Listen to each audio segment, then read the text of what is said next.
We want sons of Issachar who understand the times and also who know what Israel ought to do.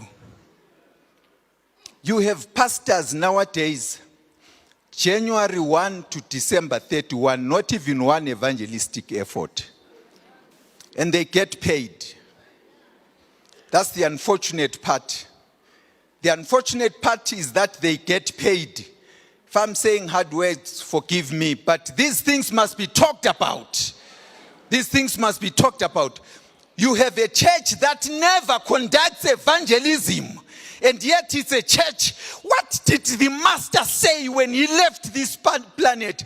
The master said, as you go into the world, preach the gospel. As you go into the world, make disciples. We are here to make disciples. So, pastor, why is your church not making disciples? January 1 to December 31, you still have those people that you had last year. In fact, they are fewer because some have apostatized.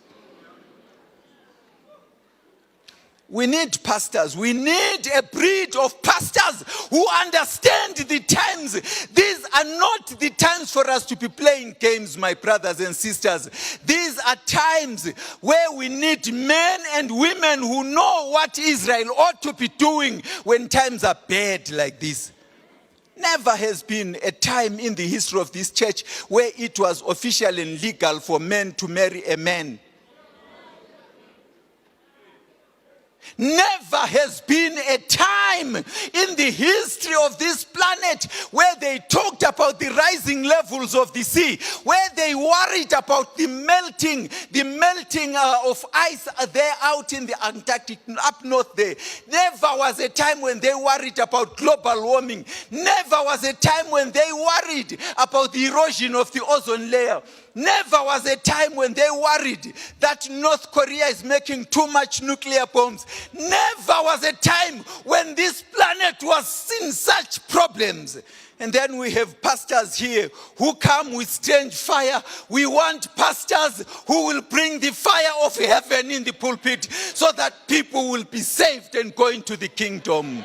No time to play games.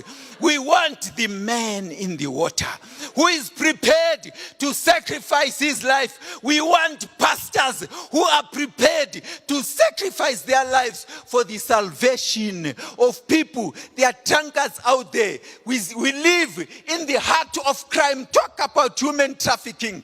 Talk about drug addiction. Talk about nyaop and all those kinds of things. And yet we have pastors who has never spent one night worrying about that.